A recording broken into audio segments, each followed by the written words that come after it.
conférence thème tolluwaayu réew mi bu ñu demee ba ay saagante war a tax assemblée nationale di pencum ndawi réew mi daje ba dàq fa ab vice président ci seen groupe parlementaire ñuy laam-laame naan tax na ba ñu amal ay jalgati ci constitution bi di charte nday réew mi ci article 60 am bi wax ci ana nañ la ñuy dàqee ab député ñu ne détawaay procureur de la république ñu ne ma nga cey waaj a dugal loxoom ci saaga yi suñu république bi ñu bokk ñun ñëpp lépp di riir jamono ji ba mu mel ni république bu sàgganu jot na ñu war a taxaw xoolaat suñu bopp ndeem ki ñu tifaar saaga yi moo waxal boppam ni fukki at ak benn ngi Moustapha Cissé Lo dëkkee ko saaga ñu war cee jànge ni du saaga yi mooy wax ji waaye la saaga yi siiw mooy wax ji ba dàq Moustapha Cissé Lo ko waroon na caa mën a ñàkk ñu waroon nag dàqi ki siiwal saaga yi ndelu jiin njaak tey njaak mooy njaak askan wi war a lànk ñu bañ a jël suñu assemblée nationale bi def ko ayukaay constitution bi loo lambe justice bi langa buri maanaam ay fowukaay nañu xam ne nit ñi ñoo fi bàyyi ko waaye ñetti ponk yi ma lim di ay institution ba keroog buftu bi wal fii la ñuy des te ñu war a am yeneen yitte yu dul ay saaga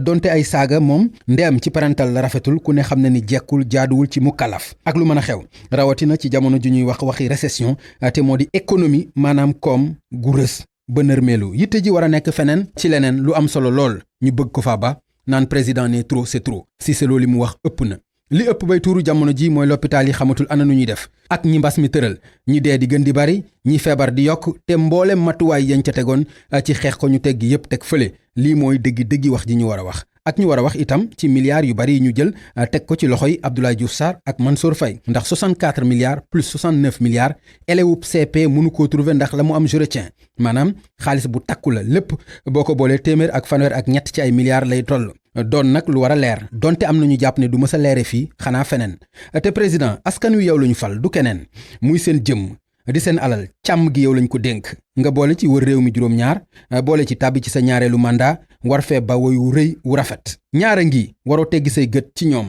ñu ñaanal leen yàlla wér ak gudd fan Abdou Diouf Abdoulaye Wade ku ci ne mat la woy jur nga wuutu leen li nga ci mën a jànge bari na lool bul nangu par parloo ak pété ci wàllu politique di la yàqal ñëpp ñi nga àndaloon ba dara dul dara ba dara dee dara defal nga leen kenn ku nekk dara te ñi ko mën a seede bari nañ ubbikul xool ñi am ay compétence ci biir réew mi te féetewuñu fenn te doon ñu maandu nga ànd ak ñoom liggéey réew mi te njariñu réew mi rek tax bala may tàggoo ma fàttali la xew Côte d'Ivoire loolu man daf maa waar Amadou Gon Coulibaly 59 la juddu 2017 la nekk premier ministre 2020 Alassane Ouattara def ay pexem ba Guillaume Soro gàddaay Gon Coulibaly war a nekk candidat ba doon président wuutu ko fa faatu yàlla na ko yàlla yërëm te yéexeeñu mu may fàttali la woykat bu mag ba waxoon ni yàlla ay ci potum buur dangay weer ba mu fendi mu taw ca kawam wasalaam ba beneen conférence